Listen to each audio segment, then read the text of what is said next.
Bonjour,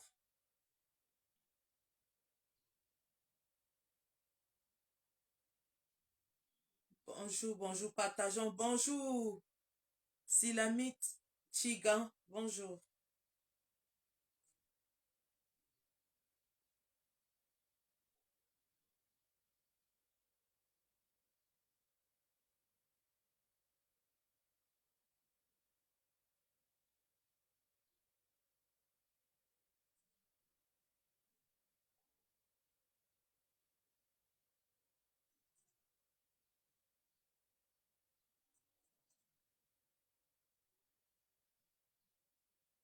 Bonjour, je partage rapidement. Solène Awa, bonjour. Bonjour.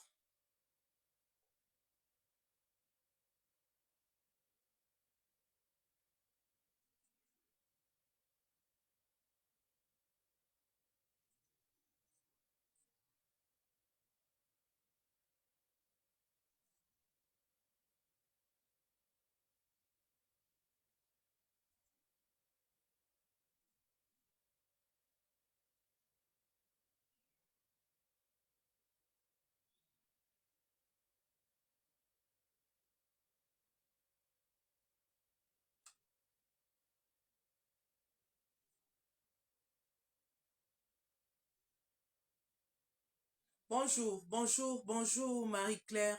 Bonjour. Bonjour, Jeannette. Bonjour.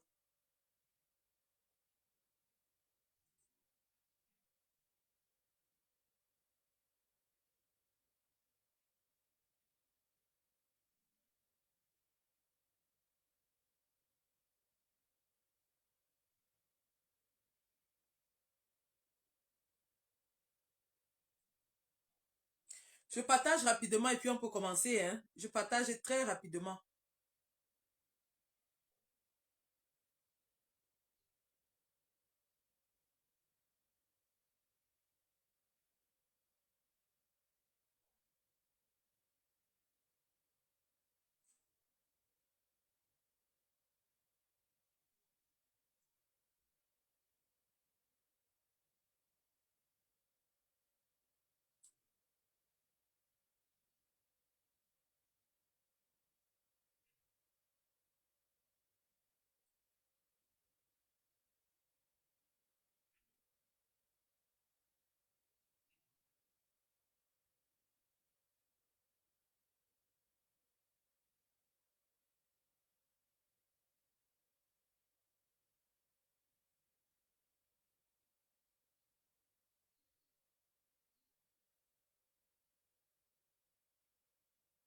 Bonjour à tous, bonjour.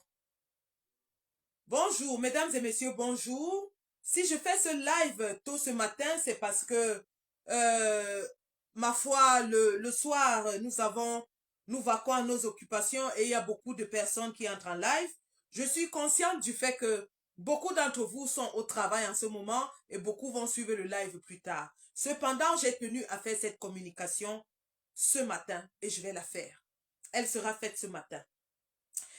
Cette communication s'adresse au ministre délégué à la justice de la République du Cameroun, Monsieur Jean de Dieu Momo, qui est en ce moment, hein, le ministre en action, en activité ou alors en service de la République du Cameroun, parce que le ministre titulaire, Monsieur Laurent Esso, étant malade. Laurent Esso, d'ailleurs, que je salue, et à qui j'aimerais qu'on transmette ce message, vu que Monsieur Anissé Ekane avait une certaine proximité avec lui, j'aimerais que Monsieur Laurent Esso soit au courant de ce qui est en train de se passer dans son ministère pendant son absence et ce qui est perpétré par celui qui est censé être son adjoint, son second, Monsieur Jean de Dieu Momo.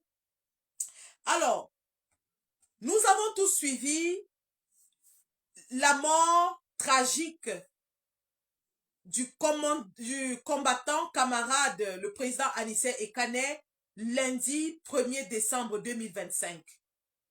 Dont le camarade combattant est mort dans des circonstances assez troubles.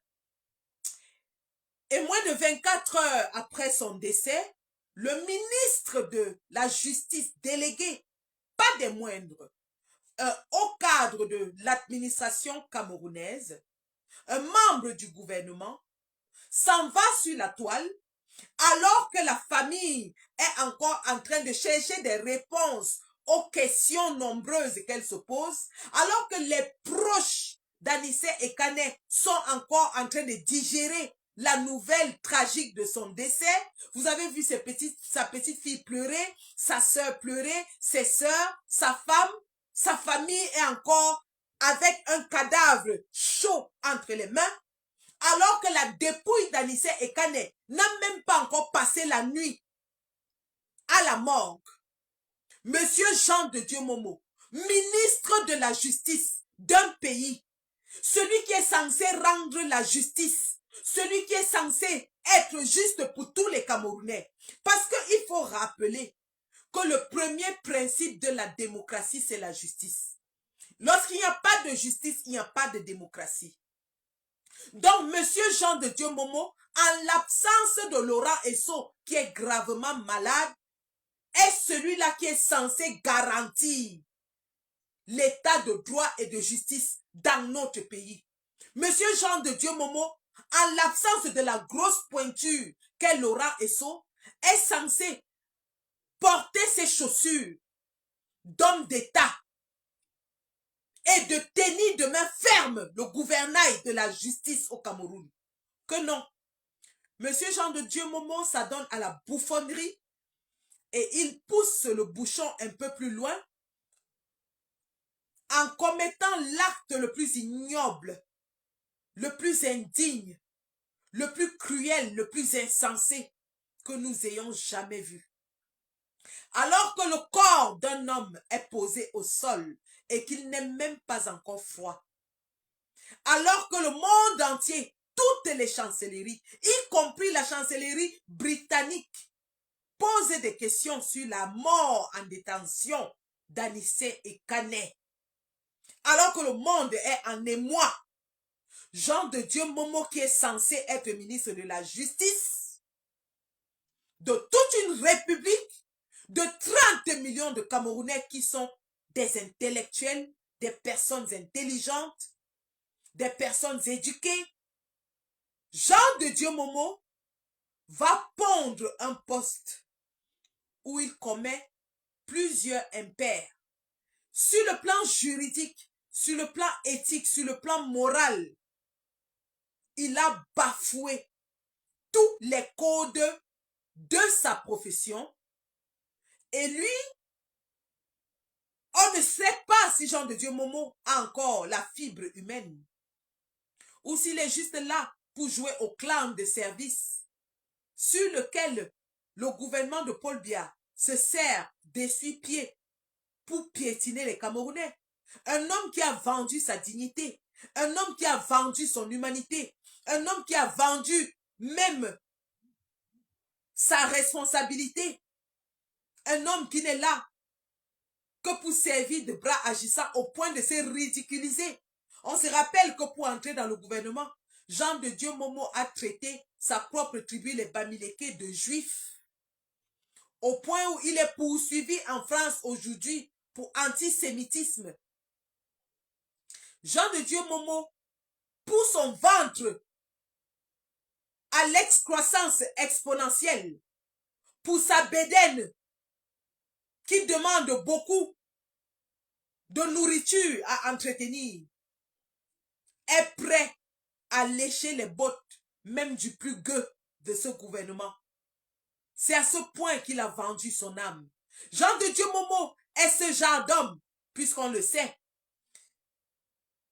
qu'il a perdu sa fonction d'homme, qui est donc capable de se courber afin de servir tous les vrais hommes du gouvernement. La preuve, aujourd'hui, il parle du bilan de santé d'un homme qui vient à peine de décéder. Mais il ne sait pas que nous avons aussi son bilan de santé.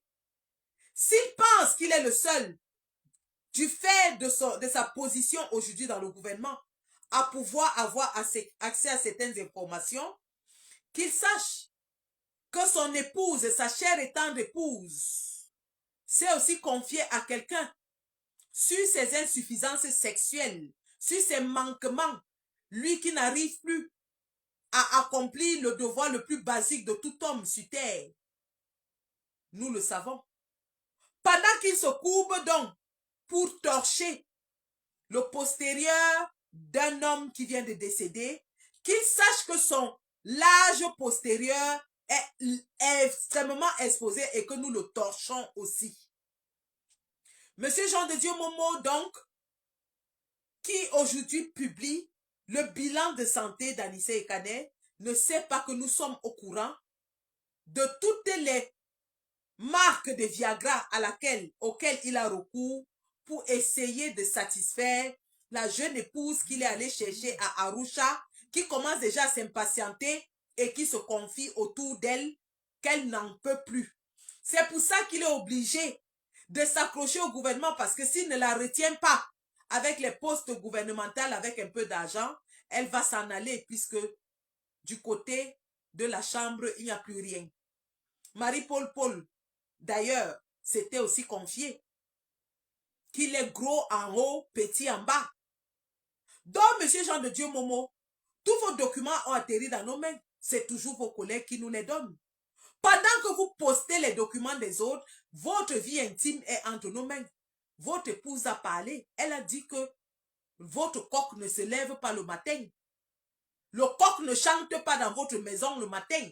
Et tout le monde sait que c'est le PCM qui rend les femmes heureuses. Le petit coup matinal. Le PCM, vous êtes incapable d'assurer le PCM. Parce que le coq ne se lève plus dans le foyer Momo. Et c'est une condition médicale que tout le monde connaît que vous avez. Tout le monde le sait.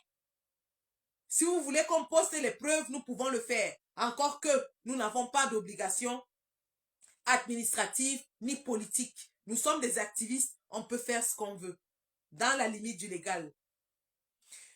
Donc, mais ce que vous avez fait en réalité, monsieur Jean de Dieu Momo, vous nous avez confirmé en un post tout ce que nous avons dit en plusieurs lives. Ce que nous avons dit dans le live de l'autre jour, vous l'avez confirmé en un post Facebook. Eh bien, je vais attirer cela à l'attention du peuple camerounais. Si vous allez sur la page de cet individu, au nom aussi loufoque que l'apparence, Fodza Anketonpouk, qui reflète bien le ridicule du personnage, vous allez voir une publication qui date de 16 heures de temps. Le décès de notre ami Anissé Ekane. Alors, il écrit un long texte et il s'en va comme ça. Nous essayons de justifier que Anissé Ekane est mort de sa propre mort parce qu'il souffrait de plusieurs pathologies. Il nous dit, conditions d'incarcération. Anissé Ekane, dès son arrivée à Yaoundé, n'a pas passé une seule nuit en cellule, se plaignant d'un souffle. Il a été interné immédiatement au centre médical militaire de la gendarmerie nationale où il a séjourné jusqu'à son décès le 1er décembre 2025. Au début, son alimentation était prise en charge par la gendarmerie nationale avant que son épouse ne prenne le relais. Très bien. Il vous dit qu'il était au centre médical militaire de la gendarmerie nationale. Écoutez très bien, hein? Ça c'est le ministre de la Justice camerounaise qui parle. Le même centre médical que Maître Ngefak vous a dit hier, que c'était une chambre de soins, une infirmerie. Maître Ngefak vous a dit hier, en tant qu'avocat, il allait rendre visite à Anissé Ekane. Jean de Dieu Momo, le ministre, vous dit que on ne l'a pas mis en cellule, il était dans le centre médical de la gendarmerie. Mais on vous dit que ce centre médical du CED, c'est une infirmerie. C'est une infirmerie. Maître Ngefak l'a dit hier. Donc, si vous voulez écouter Maître Ngefak, écoutons très bien.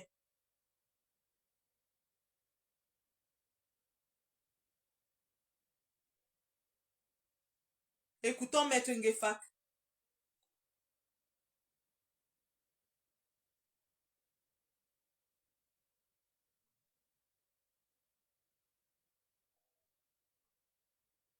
Écoutez, écoutez ceci.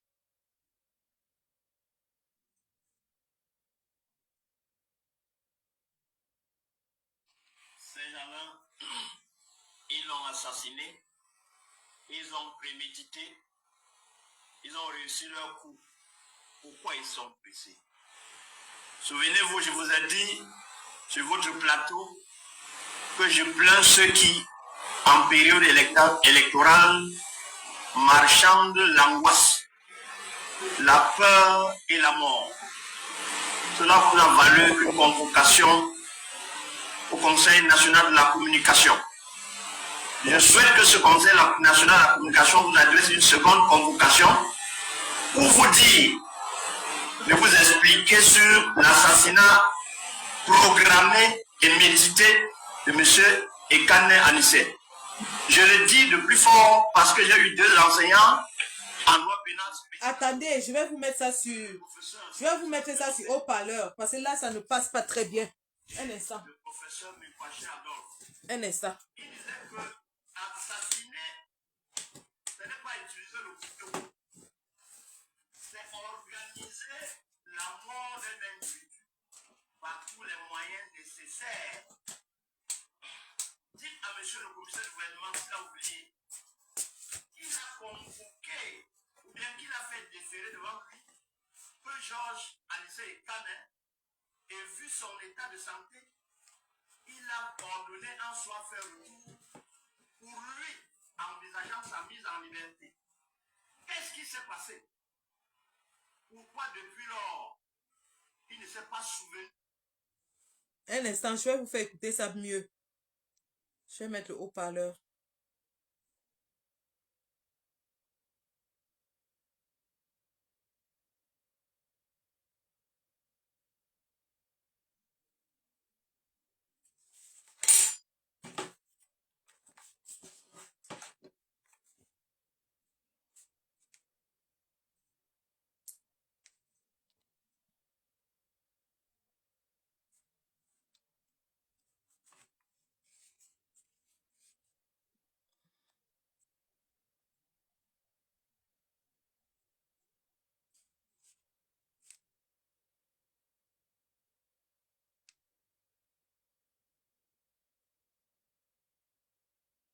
Oh.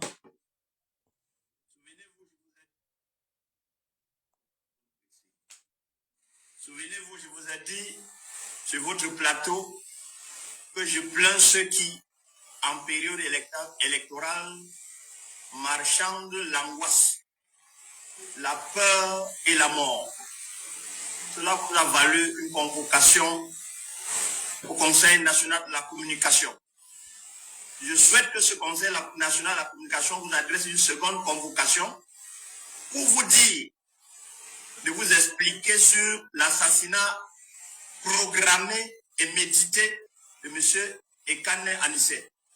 Je le dis de plus fort parce que j'ai eu deux enseignants en droit pénal spécial, le professeur Stanislas Melonet et le professeur Mipaché Adolphe. Il disait que assassiner, ce n'est pas utiliser le couteau, c'est organiser la mort d'un individu par tous les moyens nécessaires.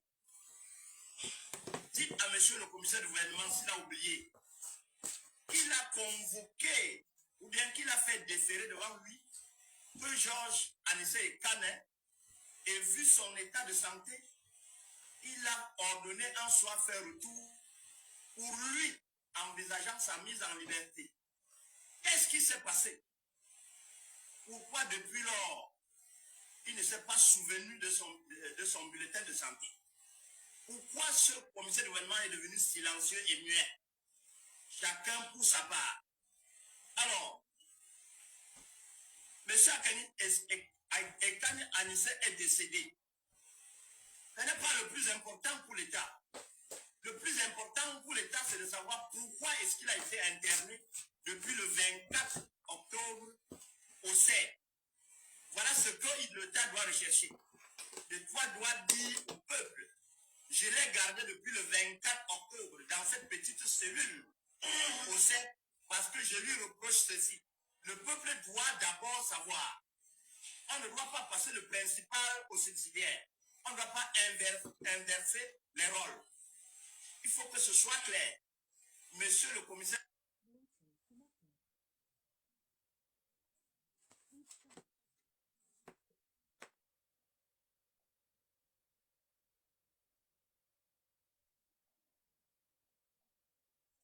la vérité à la famille. Pourquoi monsieur Ekane Anissé était à cet endroit?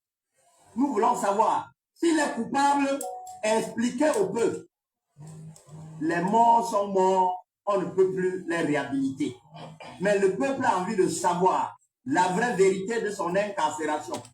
J'espère que ça ne va pas masquer la détention du professeur Abaoyono, de M. Dekam Tchameni. Ça ne doit pas masquer. Il faut que l'essentiel soit sûr. Dites d'abord la vérité sur le premier procès. La famille prendra sur elle de savoir si ça vaut la peine d'additionner les douleurs. Pour l'heure, trop c'est trop. Pour l'heure, trop c'est trop. Monsieur Ekane Anissé est décédé, a été assassiné et l'assassinat a été programmé. J'explique. Le procureur, le commissaire du gouvernement l'a fait retourner au CED parce que le dossier médical n'était pas bon. Il est écrit dans son dossier médical. C'est un patient dépendant de son extracteur d'oxygène. J'ai la chance d'avoir sur ce plateau mon grand frère Sim. J'ai fait le déplacement sur Yaoundé moi-même pour vérifier, en tant que patron de mon collectif, pour vérifier. Dieu seul connaît le trajet. Et je loue encore ses contacts parce que lui, il a un carnet d'adresse fort. Si c'était par moi-même, je n'aurais jamais rencontré le défunt. Après toutes ces heures, nous avons réussi à le rencontrer. Mais un peuple qui m'a écouté, je n'ai pas pu tenir 5 minutes dans cette chambre. Je ne tenais plus parce que je le voyais mourir. Est-ce que vous entendez, Maître Ngefak? Anissé Ekane était dans une chambre au CED. Mais Momo, dans sa publication d'hier, nous dit qu'il était dans le centre de santé du CED.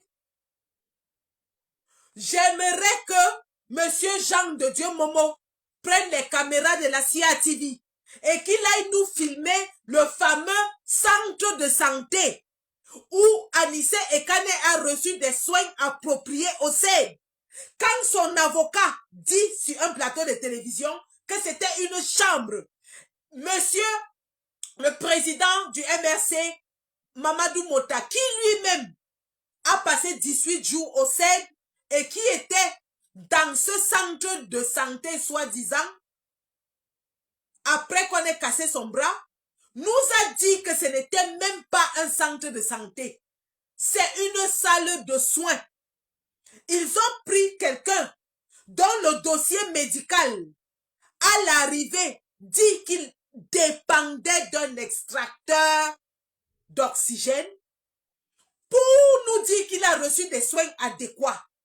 Est-ce que vous entendez, Maître Ngefa, que Maître Ngefa lui-même ne pouvait pas tenir dans cette chambre? Jean de Dieu Momo nous donne les éléments. Est-ce que vous pouvez imaginer dans une chambre de moins de 4 mètres carrés, les toilettes ouvertes, sans oxygène? Moins de 4 mètres carrés, les toilettes ouvertes, sans oxygène. Voilà là où ils ont gardé Anissé Ekane pendant 1 mois jusqu'à ce qu'il meure. Et ils nous disent qu'il était dans un hôpital et il avait des soins. Voilà l'endroit où ils ont gardé quelqu'un qui à l'arrivée, la respiration dépendait d'un appareil. Ils confisquent son appareil et ils vont le mettre dans une chambre de 4 mètres carrés sans oxygène avec les toilettes ouvertes. Écoutons très bien. Oxygène.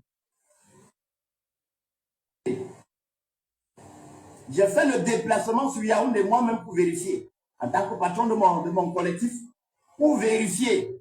Dieu seul connaît le trajet. Et je loue encore ses contacts parce que lui, il a un carnet d'adresse fort. Si c'était par moi-même, je n'aurais jamais rencontré le défunt. Après toutes ces heures, nous avons réussi à le rencontrer. Mais un peuple qui m'a écouté, je n'ai pas pu tenir 5 minutes dans cette chambre. Je ne tenais plus parce que je le voyais mourir. Est-ce que vous pouvez imaginer dans une chambre de moins de 4 mètres carrés, les toilettes ouvertes, sans oxygène, 2 individus sont à ses côtés, avec des talkie-walkie qui émettent chaque minute des vibrations, des sons que lui, le défunt, ne peut pas supporter. Manque d'oxygène. Il ne peut pas causer ni avec sa femme, encore avec ses avocats. Or, la présence de ces 2 individus, comme quoi ils sont ses gardiens. Du 24 octobre au 15 novembre, où nous faisons l'amiable, on passe de la famille au conseil, des conseils aux amis, des connaissances aux relations, pour lui permettre qu'il obtienne son extracteur d'oxygène. Silence. Où se trouve exactement cet extracteur?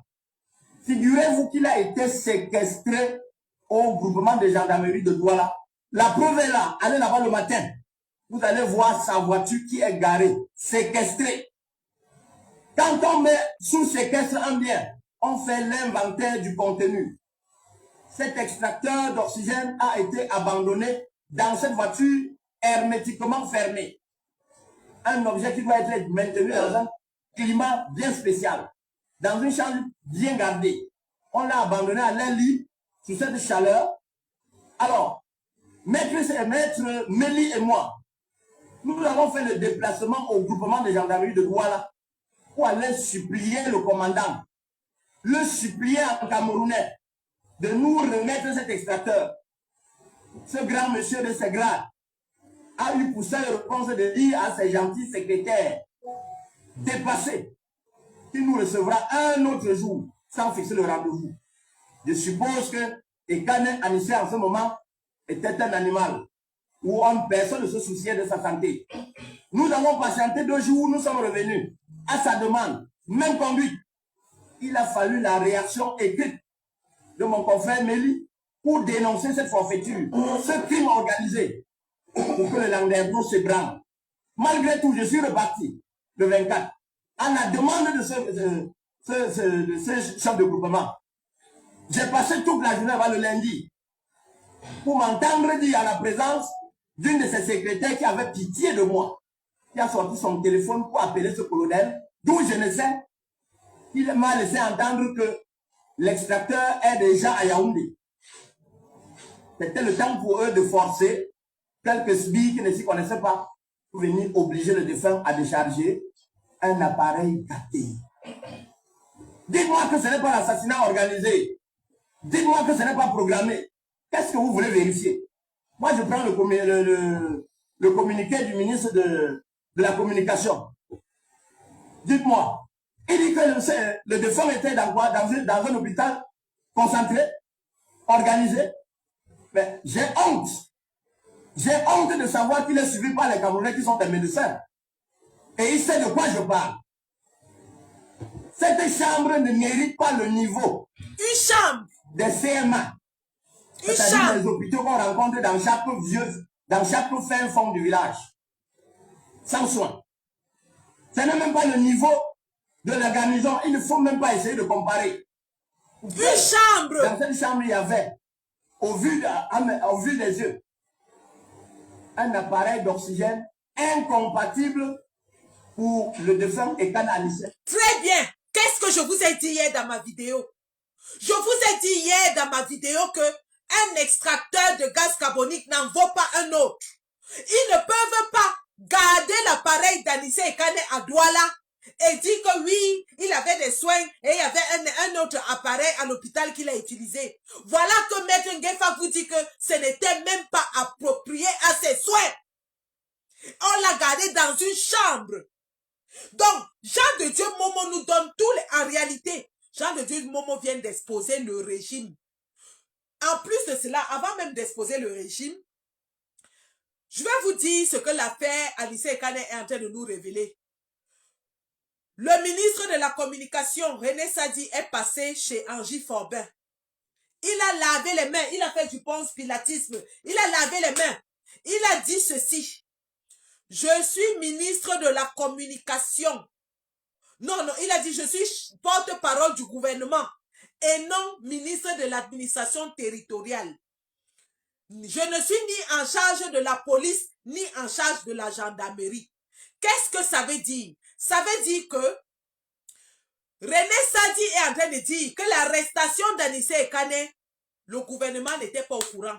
Parce que si le gouvernement était au courant, lui en tant que porte-parole du gouvernement devait communiquer là-dessus. Donc l'arrestation d'Anissé Ekane, des gens qui avaient à Bayono, Parfait Voum et autres, d'après René Sadi, ce n'est pas une initiative instruite par Paul Biya. Il a dit, je ne suis pas ministre de l'AT. Donc c'est à Tangandji, avec Galas Setoga et Ngongo, qui sont à l'origine de ces arrestations barbares. Le porte-parole du gouvernement lavait les mains. Il a dit que le gouvernement ne connaît pas ça. C'est le ministre de l'AT. Donc, à Tangandji, après les élections, a fait le tour des 10 régions. Et il est parti avec, soi-disant, portant la parole du chef de l'État. Il a dit que l'ordre régnera. À Tangandji va nous dire de quel chef d'État qu'il parle et dont il porte le message. De quel chef d'État lui l'a envoyé arrêter les opposants alors que son porte-parole dit que lui n'est pas au courant de ça. À Tangandji Ngongo, avec Galas Setoga, vont nous dire qui est ce Biya qui les instruit d'ensauvager les Camerounais, de les arrêter, de les torturer, de les assassiner, pendant que le porte-parole du gouvernement dit que le gouvernement n'est pas au courant de ça. Voilà là où on se trouve en ce moment, les gars. Je vous avais dit ici que si on ne s'unit pas contre Ngongo, parce que la campagne là, c'était la campagne de Ngongo. C'était pas Paul Biya. Paul Biya n'est pas président du Cameroun. C'est Ngongo qui est le président du Cameroun. C'est Ngongo qui est en train d'ensauvager les Camerounais. C'est Ngongo qui est en train de tuer les Camerounais. Et il a son bras séculier, son pitbull, son chien de chasse qui s'appelle Tangandji. Et il a en effet maintenant un bras séculier qui exécute les ordres macabres qu'on appelle Galas et Toga. Vous avez vu pendant la crise post-électorale, c'était les gendarmes qui étaient en situation de guerre contre des gamins à main nue. Ngongo et Galas et Toga sont les bourreaux de notre peuple en ce moment, avec leur bras séculier à Tangandji. Voilà le clan qui est en train de terroriser, de torturer, d'écraser les Camerounais. J'en appelle ici à la conscience, à l'âme de tous les ministres du Cameroun qui ont encore une âme. Monsieur René Sadi, si vous êtes conscient du fait que vous n'êtes pas comptable de ces actions barbares, désolidarisez-vous. Désolidarisez-vous. Et dites enfin la vérité au peuple camerounais. Il n'est pas tard pour vous de vous racheter. Si le peuple camerounais a pardonné à Issa Chiroma Bakari et l'a porté au plus haut de la tête de notre pays, en lui donnant un vote de plus de 70%. Monsieur René Sadi, faites ce qui est juste. Faites ce qui est bien. Voilà un clan des malfrats, des voleurs, des bandits qui ont pris notre pays en otage en utilisant les méthodes les plus barbares. Vous avez vu la tricherie avec Yebga. Ça, c'est les méthodes de bandits d'Tangandji. Parce qu'Tangandji, c'est un malfrat, c'est un bandit, c'est un pickpocket. C'est quelqu'un qui a arraché les porte-monnaies au marché Mbopi. Tangandji, c'est quelqu'un qui a arraché les porte-monnaies des mamans au marché Mbopi. Comment il est entrer jusqu'au sommet de notre état par effraction, c'est Dieu seul qui sait. Regardez les méthodes qu'il utilise. Et Jean de Dieu Momo, je reviens à lui, ce bouffon, ce paltoquet, ce palmipède, cet homme difforme, sans aucune virilité ni masculinité, au sens propre comme au sens figuré, cet homme est masculin, cet homme cassé du derrière, qui a déjà le bassin aussi élargi que celui d'une femme enceinte, du fait qu'il serve aujourd'hui de femme justement à ces malfrats, cet homme est féminin, à la bouche serpentine, à l'apparence aussi dégoûtante que sa pensée, cet homme nauséabond, qui ne peut inspirer du désir à aucune femme, cet homme répugnant, qui aujourd'hui utilise justement son postérieur rebondi, nous dit que Anissé Ekane était dans un centre de santé. Voilà la vérité qui est sortie, que c'est une chambre de 4 mètres carrés avec les toilettes ouvertes et sans oxygène. Et donc, c'est un crime. Pourquoi? Parce que lorsque Anissé Ekane arrive, après qu'on l'ait kidnappé de Douala, eux tous ils savent qu'il est gravement malade et qu'il est dépendant d'une machine à oxygène. Aujourd'hui, il défile sur les plateaux de télévision pour dire qu'il payait les soins à Anissé Ekane. Donc, s'il payait les soins à Anissé Ekane, ils savent très bien qu'il était dépendant d'une machine. Qu'est-ce qui justifie donc qu'on mette un homme de 74 ans qui a toutes les pathologies décrites dans le poste de Forza Ketompouk dans une chambre de 4 mètres carrés sans oxygène? Qu'est-ce qui justifie cela? Pas pour une nuit, pas pour 2 nuits, mais pour plus d'un mois. Du 24 octobre jusqu'au 1er décembre quand il est décédé. 1 mois et 1 semaine minimum. Un homme qui dépendait d'une machine. Qu'est-ce qui justifie qu'on le mette là-bas? Et le lendemain, ils veulent découper son corps. Pourquoi vous découpez son corps? Pour quelle autopsie? Pour prouver quoi? Qu'il est mort de quoi? Où était sa machine respiratoire? Voilà la question à laquelle vous devez répondre. Au lieu de découper le corps d'Anissé Ekane en l'absence de sa femme, en l'absence de ses enfants, en l'absence de ses avocats, parce que vous allez juste trouver qu'il est mort d'arrêt cardiaque. Mais qu'est-ce qui a causé l'arrêt cardiaque? Où était sa machine? Où était son appareil? Pourquoi vous n'avez pas eu l'urgence de lui ramener son appareil pendant plus de 35 jours qu'il était entre vos mains, 38 jours qu'il a passé entre vos mains? Vous avez privé un homme qui dépendait d'oxygène, d'une machine d'oxygénation, de sa machine pendant 38 jours, pour venir maintenant découper et dépecer son corps le lendemain de sa mort? Et Forza Ketompouk, qui est censé être ministre de la Justice, vient étaler donc tous les... C'est-à-dire qu'il n'y a jamais de crime parfait. Il n'y a pas de crime parfait. Et c'est Forza Ketompouk qui vient nous montrer donc comment ça s'est fait. Il a eu la bonne idée de faire un post hier qui détaille tout. Mais surtout, qui nous donne tous les indices. Tous les indices qu'on cherchait. Forza Ketompouk nous les a donnés. Je reviens sur son poste. Il nous dit qu'Anissé Ekane n'a pas passé une nuit en cellule, mais il était immédiatement au centre médical militaire de la gendarmerie. Nous le mettons au défi d'amener les caméras de télévision, aller nous filmer l'endroit où Anissé Ekane était couché. Le centre médical dans lequel il a reçu les soins pendant ses 38 jours de détention.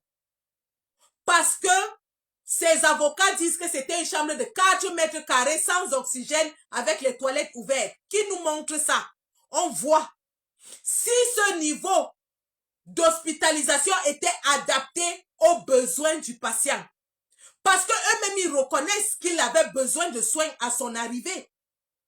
Maître Ngefak dit que le dossier médical de Anissé Ekane quand il arrive au CED dit qu'il est dépendant d'une machine. d'extracteur. Mais on va le mettre dans une chambre de 4 mètres carrés, sans oxygène, avec les toilettes ouvertes. Très bien.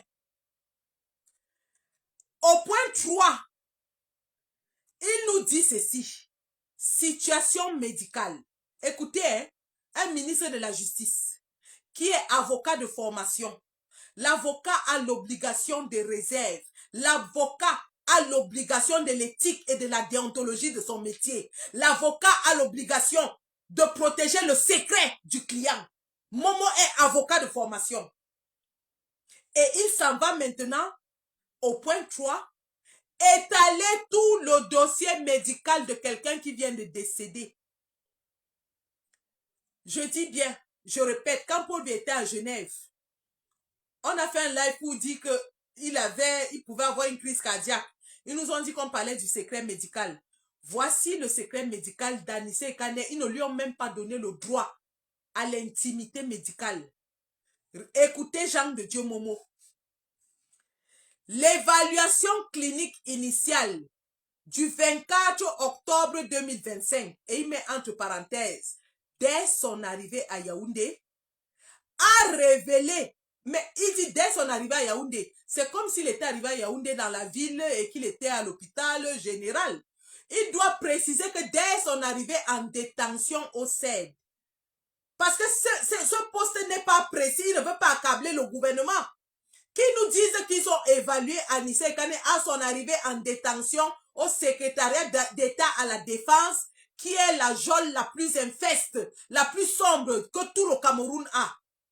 Donc, il dit, l'évaluation clinique initiale du 24 octobre, entre parenthèses, dès son arrivée à Yaoundé, a révélé une détresse respiratoire. Je m'arrête d'abord là. Dès qu'il dit le mot détresse respiratoire, le patient ne devrait même plus être là-bas. Dès que l'évaluation clinique montre que le patient a une détresse respiratoire, virgule, les processus médicaux voudraient qu'il soit immédiatement évacué dans un centre de santé où cette détresse respiratoire serait prise en charge de façon adéquate. Parce qu'on nous enseigne en médecine, au besoin de me répéter, et ça c'est ma 3e vidéo là-dessus, que la première chose qu'on protège chez un être humain, c'est sa respiration. Vous êtes déclaré cliniquement mort à partir du moment où vous ne respirez plus et votre cœur ne bat plus. Même si votre cerveau fonctionne encore, à partir du moment où vous n'avez plus le souffle et que le cœur s'arrête, vous êtes déclaré cliniquement mort. Or, le cœur s'arrête de battre dès que le souffle, quelques minutes après que le souffle s'arrête, le cœur aussi va s'arrêter. C'est pour cela que dans notre formation, dès que quelqu'un ne respire plus, on commence immédiatement la ressuscitation pulmono-cardiaque. Est-ce que vous comprenez ce que je dis? La respiration est directement liée au cœur. Dès qu'un patient ne respire plus, la première chose que nous protégeons chez le patient, c'est sa respiration. C'est pour ça que quand quelqu'un tombe évanoui, comme on dit trivialement au Cameroun, ou alors lorsque quelqu'un est dans le coma ou dans un état d'inconscience, on le met dans une position, on appelle ça en anglais recovery position, position de sécurité où on ouvre ses voies respiratoires. La première chose qu'on protège chez un être humain, c'est la respiration. Donc, Anissé Ekane arrive au CED et on constate qu'il a une détresse respiratoire. Et ça, c'est Jean de Dieu Momo lui-même qui le dit. Ils ont constaté qu'il avait une détresse respiratoire. Et il donne donc la cause de cette détresse respiratoire. Il dit, dû à une fibrose pulmonaire idiopathique dont il souffre depuis plusieurs années et pour laquelle il suivait de nombreuses médications irrégulières. Entre parenthèses, il met, son médecin traitant a confirmé qu'il se soignait très mal. Très bien. On s'arrête là. On s'arrête là parce qu'il y a beaucoup d'éléments. Rien que sur ces 2 phrases, il y a beaucoup d'éléments. 1. Le médecin qui a évalué Anissé Ekane au CED et qui a constaté qu'il avait une détresse respiratoire. Qui est ce médecin? On veut son nom. Qu'a-t-il fait lorsqu'il a trouvé que le patient avait une détresse respiratoire? Pourquoi il n'a pas exigé que le patient soit transféré dans une formation médicale où il aurait des soins appropriés? C'est une faute lourde et très grave. On appelle ça non-assistance à personne en danger. Parce qu'en médecine, lorsque les voies respiratoires sont obstruées ou en danger, le patient évidemment est en danger. Vous constatez qu'un patient ne respire pas, vous devez le sauver. De par ma formation, où que je sois au monde, je dis même dans le pays où je n'exerce pas. Si aujourd'hui, moi, Sandy Boston, et d'ailleurs j'ai eu ce cas, j'étais dans un train en provenance de Paris, et nous avons eu dans le train une annonce de quelqu'un qui avait perdu connaissance. Et vous connaissez, le train qui passe au-dessous de la Manche a peut-être 30 wagons. Les longs wagons, il y en a au moins 30. Le train qui passe sous la Manche. J'étais dans un train, je rentrais d'une manif à Paris, j'étais relax, je buvais ma bière. Et puis j'entends l'annonce qu'il y a quelqu'un qui a perdu connaissance. Et on nous dit dans l'annonce, s'il y a un médecin ou une infirmière, qu'il se précipite à la voiture 15, chaise numéro tant. Vous imaginez très bien ce que j'ai fait. J'ai enlevé mes chaussures, j'ai commencé à courir dans tout le train jusqu'à ce que je suis arrivé chez le patient. J'ai trouvé qu'il y avait une autre dame médecin qui était déjà arrivée avant moi et toutes les deux, on a mis le patient dans la position de recovery, on a sécurisé le patient jusqu'à l'arrivée du train. Donc, lorsqu'un patient est en situation de danger, lorsque la vie d'un être humain est engagée, quelle que soit votre condition, vous avez l'obligation de sauver d'abord cette personne. Donc, je reviens à la publication. Le médecin qui a reçu Anissé Ekane au CED et qui a fait le bon diagnostic de détresse respiratoire. Cette détresse respiratoire, c'est ce que je vous ai appelé dans une vidéo la déficience respiratoire de type 2, causée donc par sa fibrose. Parce que la fibrose, c'est la cause, on appelle ça en anglais underlying cause, donc la cause sous-jacente. Mais la manifestation de cette cause, c'est quoi? C'est la détresse respiratoire qu'on doit à tout prix stabiliser et maîtriser. Et on la maîtrise avec l'appareil qu'il utilisait. Parce que la fibrose, c'est la maladie. Mais la détresse respiratoire, c'est la manifestation de la maladie. C'est ça qu'on appelle type 2 respiratory failure. C'est l'insuffisance respiratoire causée par la fibrose. Dans l'insuffisance respiratoire de type 2 dont je vous ai parlé, c'est de ça qu'il s'agit. C'est le symptôme qui se manifeste chez Anissé Ekane, causé par la fibrose. Le médecin constate donc ça. Et ça, c'est une condition médicale extrêmement grave. La fibrose respiratoire est extrêmement grave. Qu'est-ce qu'un médecin qualifié fait lorsqu'il constate qu'il reçoit entre ses mains un patient souffrant de fibrose qui fait une manifestation de détresse respiratoire? Il abandonne dans une chambre de 4 mètres carrés sans oxygène. Nous voulons le nom de ce médecin. Première chose. Deuxième chose, toujours dans la même phrase, il nous dit, il veut incriminer Anissé Ekane en disant qu'il ne suivait pas bien ses soins. Et il nous dit, depuis plusieurs années et pour laquelle il suivait de nombreuses médications irrégulières. Entre parenthèses, son médecin traitant a confirmé qu'il se soignait très mal.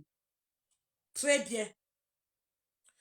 Nous voulons le nom de ce médecin traitant qui suivait Anissé Ekane depuis des années et qui est parti donner le secret médical à Momo qui se soignait mal. Ça fait déjà 2 médecins. Premier médecin, celui qui l'a reçu au CED, nous voulons son nom. Deuxième, celui qui le soignait depuis des années et qui est parti donner son secret médical à Momo en disant qu'il se soignait très mal. Parce qu'on ne sait pas quel genre de médecin au Cameroun, où dès qu'un opposant entre à l'hôpital, Yaoundé est au courant de tout ce que l'opposant a et de quels soins il subit. Au Cameroun, il n'y a plus d'intimité médicale. Dès que vous êtes un personnage public, vous entrez dans un centre de santé, un hôpital, à l'instant où vous entrez, Yaoundé est au courant que vous êtes entré dans ce centre médical. Ça fait que beaucoup de gens ne vont même plus se soigner dans les hôpitaux parce qu'ils ont honte. Ils ont honte pour ceux qui ont les maladies infectieuses et autres. Ils ont honte que ça va se retrouver sur la place publique. Parce que le Cameroun est devenu tellement un état militaire qu'on espionne les Camerounais jusqu'à leur intimité médicale. On espionne les Camerounais jusqu'à leur intimité médicale. Beaucoup de gens vont mourir au village parce qu'ils ont honte d'aller dans les hôpitaux. Parce que voilà ce que les médecins camerounais font. Dès que vous êtes un personnage public, un opposant, vous entrez dans leur cabinet se soigner. La consultation est suivie en direct par Yaoundé. Ils mettent un téléphone dans le tiroir, ils vous posent des questions, Yaoundé écoute tout. Voilà ce qui se passe. Nous voulons les noms de ces deux médecins. Il continue. Il dit que Anissé Ekane se soignait très mal. Et il continue en disant que d'où sa mise sous oxygénothérapie alternant entre l'administration d'oxygène pur et l'utilisation d'un extracteur mis à disposition par la gendarmerie nationale. Monsieur Jean de Dieu Momo, Maître Ngefak nous a dit hier qu'il n'y avait même pas l'oxygène dans la chambre là. Tu vas nous montrer l'extracteur que vous avez utilisé sur Anissé Ekane. Parce que comme je l'ai dit hier, on ne parle pas d'extracteur d'oxygène. Anissé Ekane recevait effectivement de l'oxygène dans sa thérapie, mais il avait l'extracteur de gaz carbonique. Et cet extracteur de gaz carbonique était adapté à sa fonction respiratoire. C'est pour ça qu'il avait une machine personnelle qui l'amenait partout. Parce qu'un physiologiste respiratoire avait examiné le patient, avait adapté une machine à ses besoins. Allez nous montrer l'extracteur que vous avez mis à sa disposition à la gendarmerie. Adama, on peut mentir comme ça. Montrez-nous une seule gendarmerie, il n'y a même pas d'oxygène dans les hôpitaux au Cameroun. Et à la gendarmerie, vous aurez un extracteur. Tout un extracteur. On vous a dit hier d'Equinox que l'appareil d'Anissé Ekane avait été importé parce que ce n'est même pas disponible au Cameroun. Mais Jean de Dieu Momo vous dit dans son poste que, comme par hasard, une gendarmerie qui n'a jamais reçu de patient avec fibrose pulmonaire avait un extracteur. Dans l'hôpital général, les grands hôpitaux de référence, il n'y en a pas. Mais à la gendarmerie, il vous dit qu'il y avait. Dans une chambre de 4 mètres, il vous dit qu'il y avait. On peut mentir comme ça. Jean de Dieu Momo continue en disant, après des plaintes de difficultés lors de la miction, la concertation avec son neurologue qui le suivait à l'hôpital La Quintini de Douala, et il met entre parenthèses, irrégulièrement du fait de l'indisponibilité du patient, a entraîné des explorations complémentaires faites dans les centres de référence de Yaoundé, entre parenthèses, Centre Pasteur, Laboratoire Prima. Tous évoquant un cancer de la prostate. Diagnostic confirmé par l'examen anatomopathologique de la biopsie prostatique. Très bien. Très, très bien. Jean de Dieu Momo nous informe que Anissé Ekane avait des difficultés à faire pipi. Et que pour ça, donc, ils l'ont amené, ils ont d'abord appelé son neurologue à la Quintini, qui leur a confirmé qu'il se soignait mal parce qu'il ne venait même pas aux soins. Et donc, eux, ils l'ont amené faire les biopsies et les tests au Centre Pasteur et au laboratoire Prima. Et ces tests ont confirmé qu'il avait un cancer de la prostate. Très, très bien. Le but de cette information, c'est pourquoi? C'est pour nous dire que Anissé Ekane était d'ailleurs même très malade et que donc s'il est mort, c'est parce qu'il avait trop de choses qui se passaient dans son corps. Sauf que ce que Jean de Dieu Momo oublie, c'est qu'une fois qu'il a mis cette information dehors, il aggrave le cas du CED. Il aggrave le cas du gouvernement. Parce qu'au départ, on se dit que le patient n'a qu'une seule maladie, qui est sa maladie respiratoire. Mais il nous dit que pendant qu'il est au CED, eux-mêmes, ils découvrent qu'il souffre du cancer de la prostate. Donc, en plus de sa difficulté respiratoire, le patient, on découvre qu'il fait un cancer. Qu'est-ce qu'un malade de cancer fait au CED? Qu'est-ce qu'un malade de cancer de la prostate fait dans une chambre du gouvernement pendant un mois? Vous avez découvert qu'en plus de la maladie respiratoire, Anissé Ekane souffrait du cancer. Vous gardez un malade de cancer là-bas, pourquoi? Pourquoi vous ne l'avez pas mené dans un hôpital? Pourquoi vous ne l'avez pas envoyé voir un cancérologue? Pourquoi?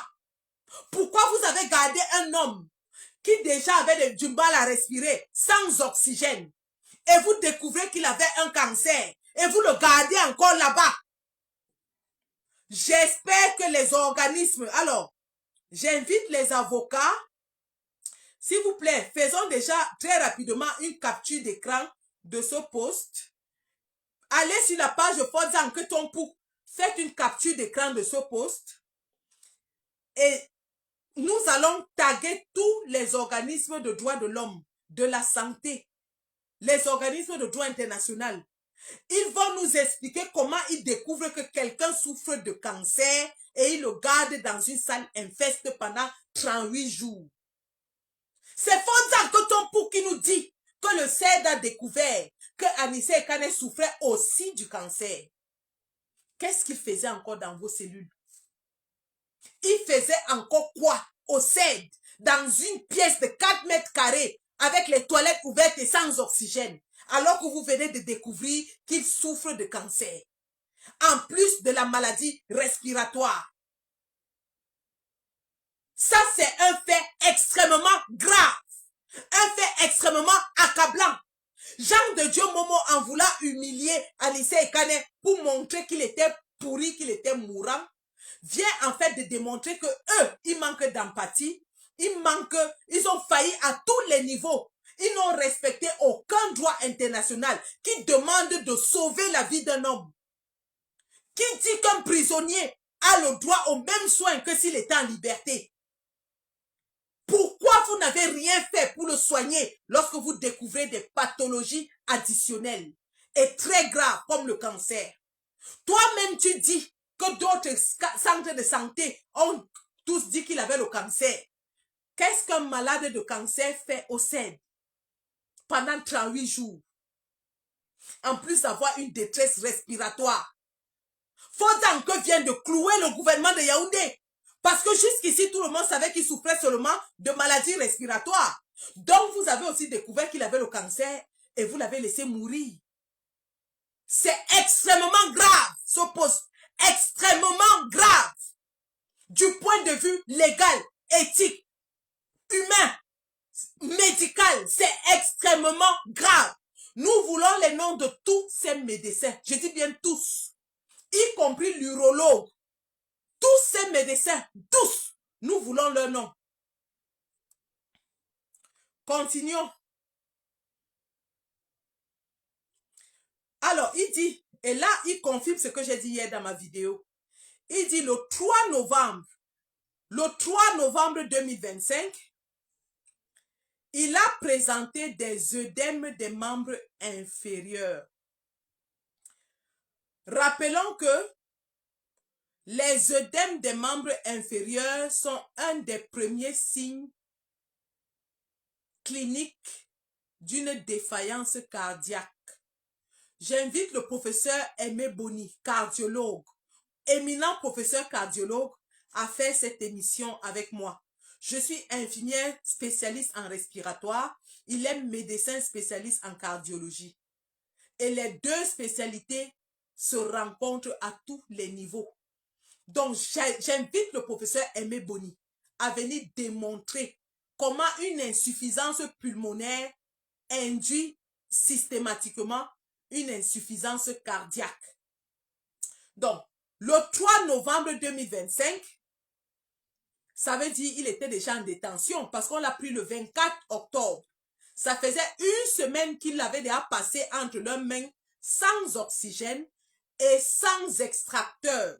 Rappelons-le, parce que quand il met les dates, il ne sait pas que derrière les dates, il y a les faits médicaux. Le 3 novembre, Anissé Ekane avait déjà passé une semaine sans extraire le gaz carbonique de son corps. Il a commencé à faire des œdèmes des pieds. Ils ont fait une échographie cardiaque et un électrocardiogramme qui ont montré un important trouble du rythme cardiaque, d'où la prescription d'un Holter ECG, lequel examen a mis en exergue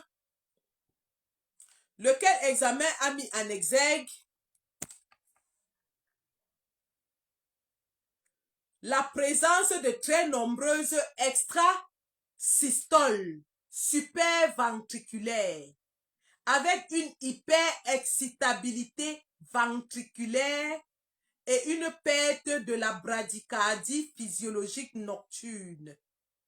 Une médication appropriée lui a été prescrite à cet effet. C'est un crime. Ce que je viens de lire là, c'est un crime. Ce que je viens de vous lire là, c'est un crime. Déjà, Momo n'est pas médecin. Donc, tout ce qu'il vient d'écrire là, c'est le médecin qui a donné. Premièrement, tout ce langage médical là a été donné par un médecin et c'est criminel, de 1. Sur le plan de l'éthique, c'est criminel de donner le diagnostic et le traitement de quelqu'un qui vient de décéder sans le consentement ni du patient, ni de la personne de confiance. C'est un crime. Deuxième crime maintenant, mais qui est un crime médical, est ceci. On a arrêté Anissé Ekane le 24. Une semaine après, sans son extracteur, son cœur commence à lâcher. Parce qu'en réalité, c'est de ça qu'il s'agit. Ça veut dire qu'une semaine après son arrestation, son cœur avait déjà commencé à lâcher. Et je vous ai expliqué dans ma vidéo d'hier comment le cœur va battre vite pour compenser le manque d'oxygène. Son cœur lâche parce qu'il n'a pas le traitement des poumons.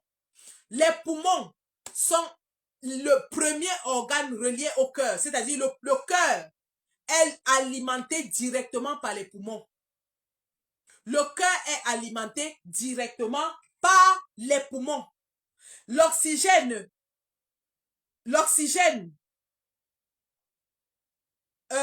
l'artère pulmonaire transporte le sang du cœur vers les poumons. Et ce cœur est riche en dioxyde de carbone. L'artère pulmonaire transporte, et c'est le seul endroit dans le corps humain où l'artère transporte le sang déoxygéné. Donc l'artère pulmonaire prend le sang dans le cœur et met dans le poumon directement. Le poumon nettoie le sang et renvoie dans le cœur pour que le cœur le distribue aux organes. Donc pour que le cœur fonctionne, il faut que le poumon fonctionne. Est-ce que vous comprenez? Pour que le cœur fonctionne bien, il faut que le poumon fonctionne aussi bien. Si le poumon commence à être défaillant, comme dans le cas d'Anissé Ekane, le premier organe affecté est le cœur. Est-ce que vous comprenez? Donc, Anissé Ekane, sans son traitement, a donc commencé à manifester des défaillances cardiaques. Une semaine après. Et c'est Jean de Dieu Momo qui nous le dit. Donc, ça veut dire que depuis le 3 novembre, Anissé Ekane souffrait déjà de problèmes. Ils avaient découvert qu'Anissé Ekane avait aussi le cancer, il avait la détresse respiratoire et son cœur était déjà affecté. Et jusque-là, il le gardait emprisonné dans une salle sans rien faire. Ça fait déjà 3 pathologies. Donc, il est arrivé avec la pathologie respiratoire qui est grave. Eux-mêmes, ils découvrent une pathologie de cancer. Et ils développent entre leurs mains une pathologie cardiaque. Tous ces 3-là cumulés sont extrêmement graves et ils ne font rien. Il dit qu'ils lui ont fait les examens qui ont confirmé qu'il souffrait de systole et de tout ça. Et qu'ils lui ont donné une médication. Le médicament qu'on va donner pour contrôler le cœur d'Anissé Ekane ne va pas le soigner. Pourquoi? Parce que le cœur répond à la défaillance pulmonaire. La défaillance pulmonaire qui elle-même s'aggrave parce qu'il n'a pas sa machine. Donc on ne peut pas soigner les effets et laisser les causes. Voilà comment ces gens dirigeaient le Cameroun. Ils créent une centrale électrique sans prévoir le transport de l'électricité. On vous dit que Memvele a coûté des milliers de milliards. On a fini de construire, on a inauguré en grande pompe. Mais l'électricité ne va pas vers les populations parce qu'en construisant le centre, ils n'avaient pas prévu le transport de l'électricité. C'est la même chose qu'ils ont fait sur Canet. Anissé souffre de maladies cardiaques qu'il développe entre leurs mains. Au lieu de chercher à savoir pourquoi il développe la maladie cardiaque, eux, ils traitent la maladie cardiaque en laissant la cause de la maladie cardiaque. Comment on peut fermer une fenêtre, un trou et ouvrir la fenêtre? Comment on peut fermer un trou et laisser la fenêtre ouverte? Parce que la cause de la maladie cardiaque, c'est la défaillance pulmonaire, qui elle-même s'est aggravée parce qu'il n'avait pas sa machine. Et au lieu de... Parce qu'il suffisait qu'on lui remette sa machine, et même le cœur allait revenir à la fonction normale. Le cœur s'est affolé parce que les poumons ne marchaient plus. Il suffisait qu'on lui remette sa machine pour que son cœur revienne au rythme normal. Mais non, on a laissé sans machine, le cœur s'est emballé, on a dit qu'on lui a donné des médications pour soigner le cœur, alors que la cause de la maladie du cœur n'est pas soignée. C'est extrêmement grave ce que Fodjan Ketompu nous révèle dans son poste.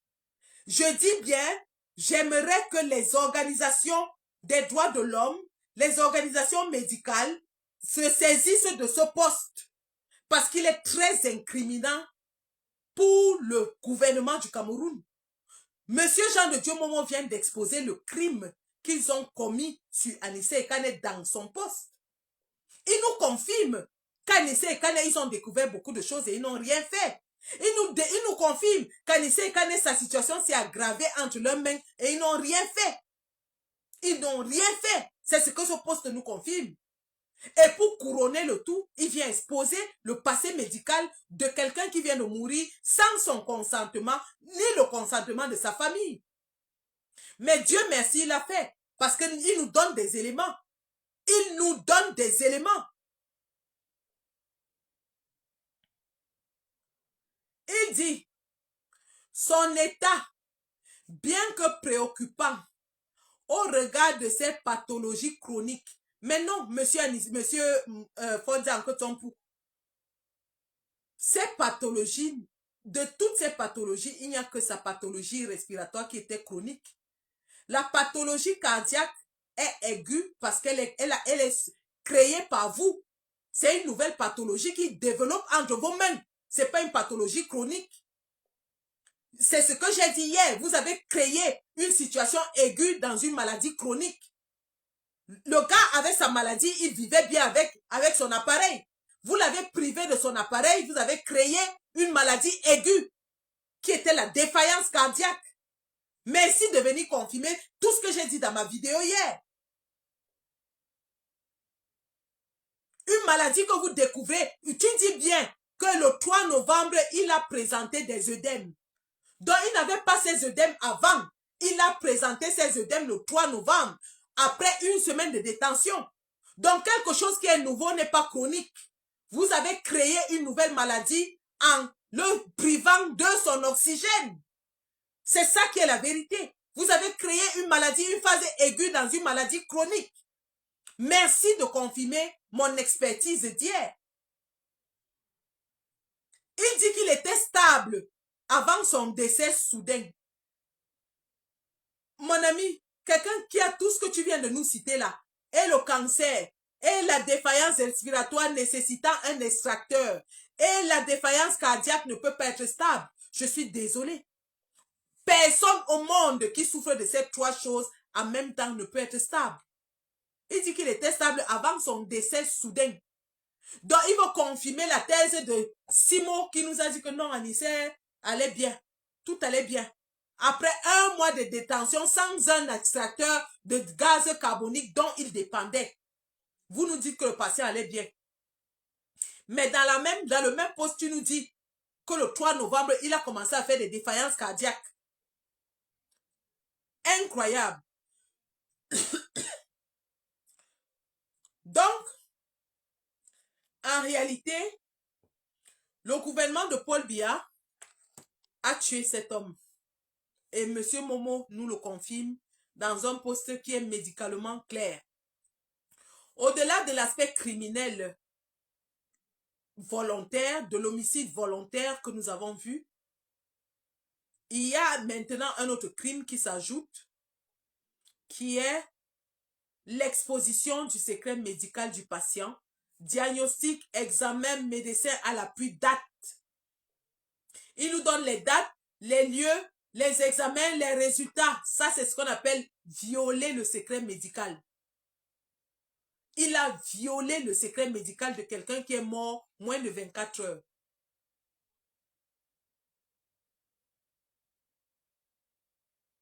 Donc, qu'il sache que cet acte, même comme il est ministre de la Justice, ne restera pas impuni. Et nous voulons les noms de tous ces médecins. Le médecin qu'il a reçu au CED, son médecin traitant à la Kentini, son neurologue et tous ceux qui ont fait ces examens. Nous voulons tous ces noms. Nous allons leur montrer que tous les Camerounais ne sont pas bêtes. Nous allons leur montrer que tous les Camerounais ne sont pas bêtes. S'ils sont médecins au Cameroun, nous sommes infirmiers et médecins en Europe. Et ça va se jouer au sol. J'invite tous les Camerounais qui font dans la médecine d'aller lire ce dossier et de revenir. Nous allons constituer un dossier solide. Nous voulons tous ces éléments. Et on va les traiter un à un. Un à un. Et que ce document de Jean de Dieu Momo soit pris en compte dans toutes les procédures d'analyse de ce qui est arrivé à Anissé Ekane. Parce qu'il donne la chronologie, le degré de responsabilité, les responsables. C'est très important. Il nous donne la chronologie, donc il donne les dates.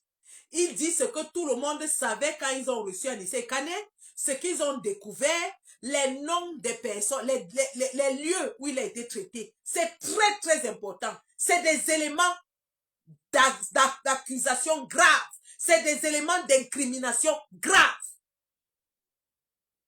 Et nous allons les utiliser à bon escient. J'appelle tous les avocats volontaires. Que vous soyez en Europe ou au Cameroun, tout avocat qui est intéressé par cette affaire à nous contacter. Nous allons nous asseoir sur ce dossier. On va en faire un exemple à l'international. On va en faire un exemple à l'international. Donc, c'était ça que je voulais dire. Et j'allais dire à monsieur Jean de Dieu Momo que, au lieu de fouiller dans le dossier médical d'Anissé Ekane, il ferait mieux de venir. Il y a les nouveaux traitements contre l'impuissance sexuelle en Europe. Il ferait mieux de venir. Je vais l'amener. On traite son impuissance sexuelle pour que sa femme arrête de se plaindre partout, qui ne fonctionne plus. Il a déjà trop mangé le bitacola avec la Guinness. Il a déjà pris des Viagra fatigués. Mais il ne fonctionne pas. Gros en haut, petit en bas, le spaghetti de ça. Les gros hommes avec les spaghettis sont toujours frustrés. Tu le vois gros comme ça, il gonfle comme le tapioca.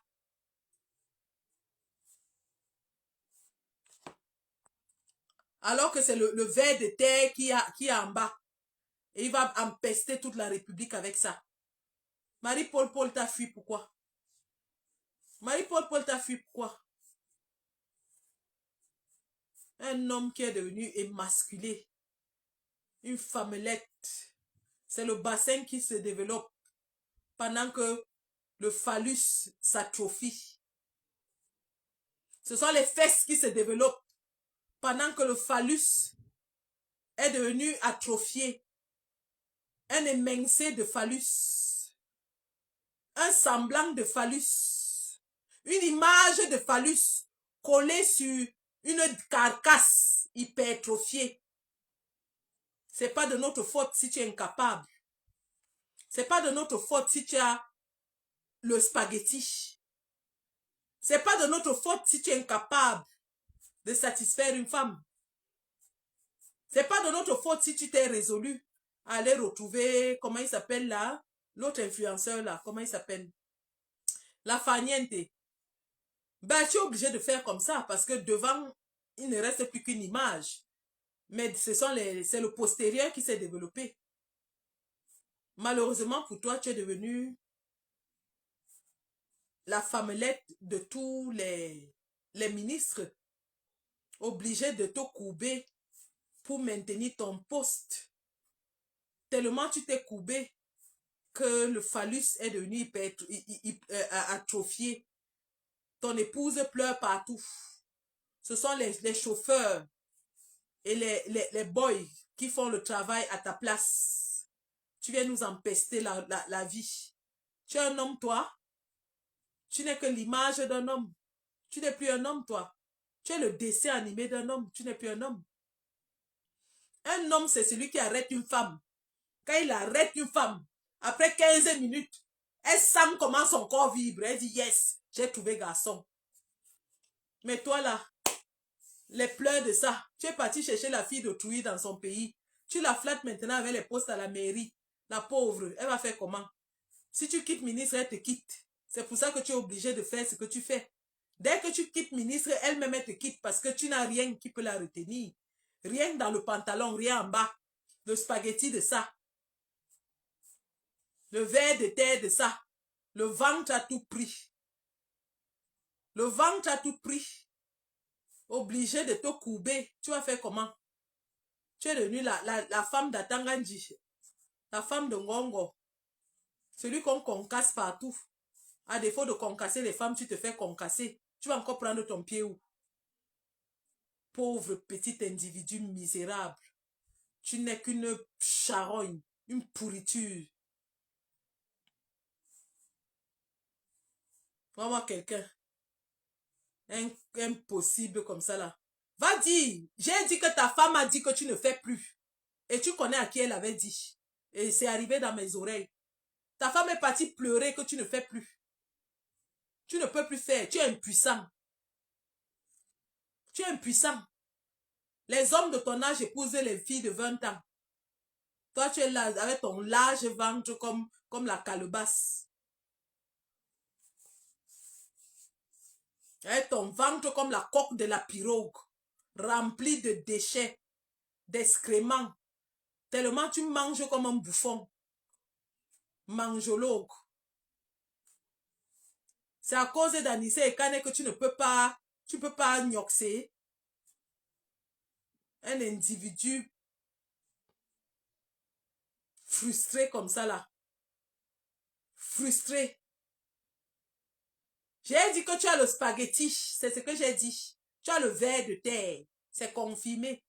Ta femme a dit, tu as le ver de terre.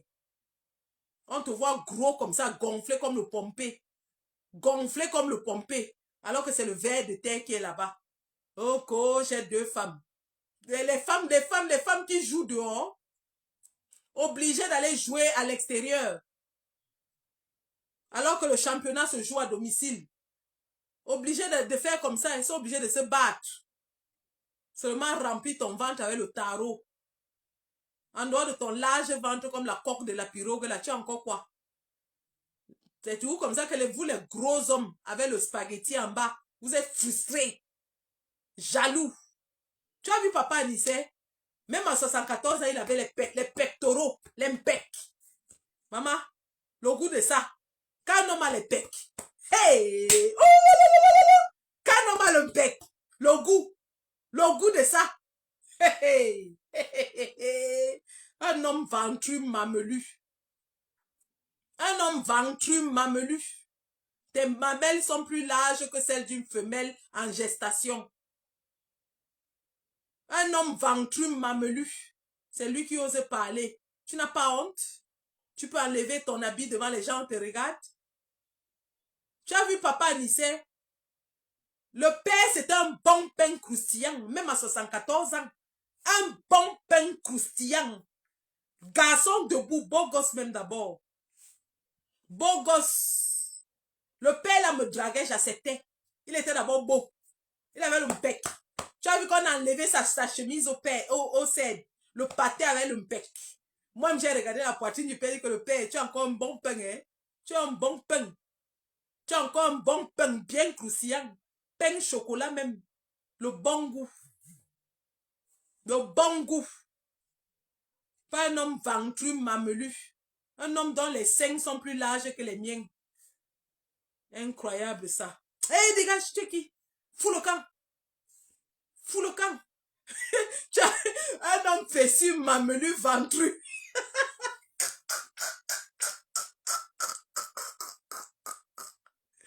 Waouh!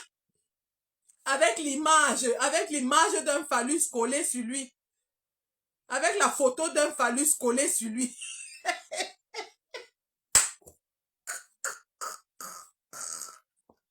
C'est lui qui osait venir parler. Tu étais jaloux, tu dis qu'il était ton ami, tu étais jaloux de lui. Pas si c'était ton ami, tu ne devais pas écrire ce que tu as écrit là. Toi, en tant que ministre de la Justice, tu ne devais pas. Tu étais jaloux de lui. Tu étais tout simplement jaloux. C'est un papa qui avait du charisme, qui avait de l'éloquence, qui avait de la prestance. Un bel homme en plus. Et que si le père là me voyait, me dit, moi j'acceptais. Ah, ouais, si vous m'ignorez, je prenais. Le gars avait le bec. Il avait le bec. Hein? Alors, tu as un gars qui a les pectoraux. Un beau gosse. Un beau gosse. Un fonzan que ton pouc aussi ridicule, laid comme ton oncle. Ton oncle sonne comme le tarot pilé. Toi-même, tu regardes, tu ressembles au tarot pilé. Incroyable ça. Prenez, pardon, faites des captures d'écran de son poste là, on va s'en servir. C'est ce que je voulais vous dire ce matin. Merci Momo de nous avoir donné des éléments à charge. Comme dans ton langage juridique, ce sont des éléments à charge. Merci de nous avoir donné des éléments à charge contre le gouvernement. Merci. Donc, en fait, c'était ça. On va se retrouver plus tard s'il y a quelque chose. Tout ce qui se passe là, c'est du pipeau.